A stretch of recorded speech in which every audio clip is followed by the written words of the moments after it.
झांसी जिले की मऊरानीपुर विधानसभा के अपना दल एस कार्यालय पर एक प्रेस वार्ता रखी गई, जिसमें चुनावी मुद्दों को लेकर चर्चा की गई है। राम नरेश तिवारी राष्ट्रीय किसान मोर्चा ने कहा कि जहां जहां से हमारी पार्टी के प्रत्याशी चुनाव लड़ रहे हैं, इस बार पूर्ण बहुमत में अच्छे मतों से विजयी जीत होगी।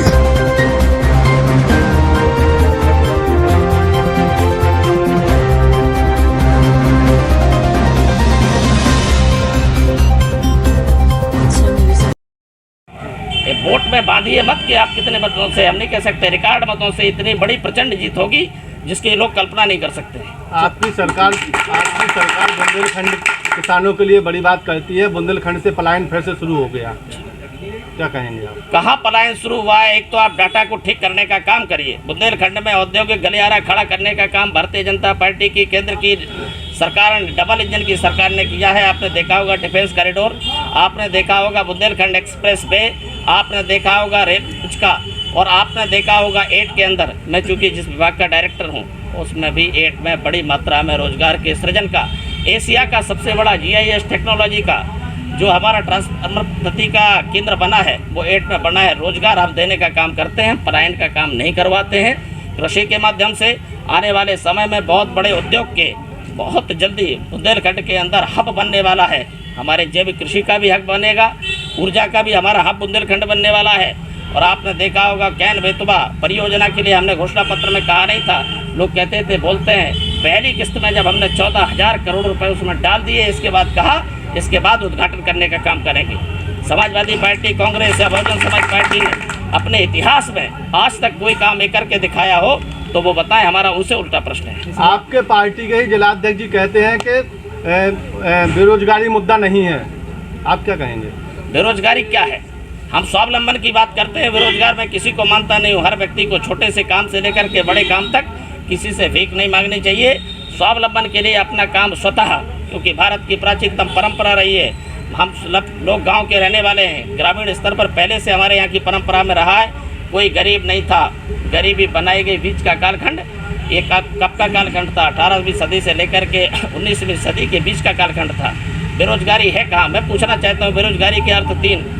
बेरोजगारी के अर्थ का मतलब है हमारा नौजवान बैठ कर के चौराहे पर बैठ कर के गुटखा खाता है, 20 रुपये का आता है, वो बेरोजगारी में नहीं आता है। उसकी जगह दूध पिए, बादाम खाए, ताकत होगा, शरीर में शक्ति होगी। अपना रोजगार स्वतः सृजन करके काम करता है, इसलिए बेरोजगारी का नहीं।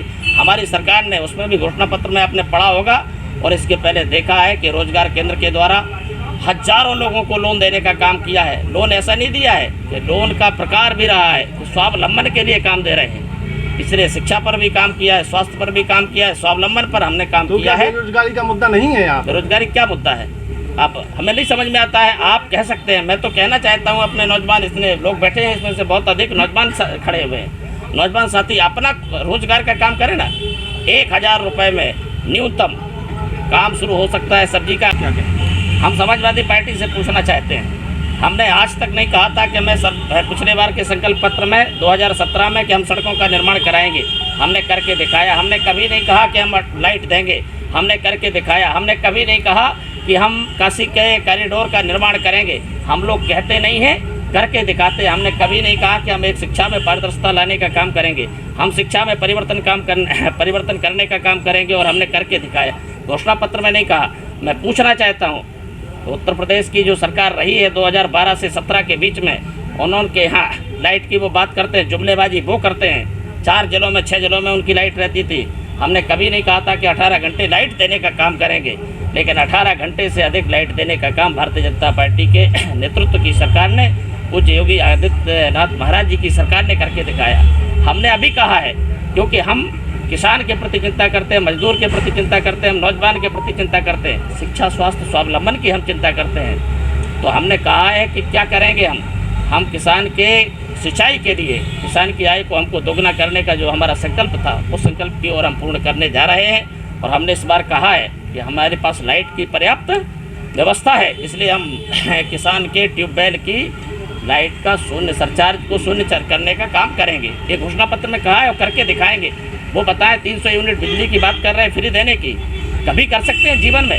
और 12 से लेकर के 17 के बीच का कालखंड देखा है, अभी तक उन्होंने करके दिखाया हो तो वो बताएं। मैं पूछना चाहता हूँ उनकी पार्टी के राष्ट्रीय अध्यक्ष से, मैं पूछना चाहता हूँ उत्तर प्रदेश के पूर्व मुख्यमंत्री से कि आपने जब नहीं करके दिखाया था तो जुमलेबाजी हम नहीं कर रहे, जुमलेबाजी करने का काम आप करते हैं। हम उत्तर प्रदेश के जागरूक लोग और भारतीय जनता पार्टी, अपना दल और हमारे साथ तीसरी हमारी पार्टी है निषाद पार्टी, मिलकर के हम लोग उत्तर प्रदेश में चुनाव लड़ रहे हैं। तो मौरानीपुर में भी आपके यहाँ एक शिक्षित प्रत्याशी ऐसी डॉक्टर रश्मि आर्या जी हमारे गठबंधन की प्रत्याशी हैं और हम लोग चुनाव एक दिन नहीं लड़ते हैं। भारतीय जनता पार्टी 365 दिन जनता के बीच में रह कर के समाज हित के कार्य के लिए, राष्ट्र के लिए कार्य करती है।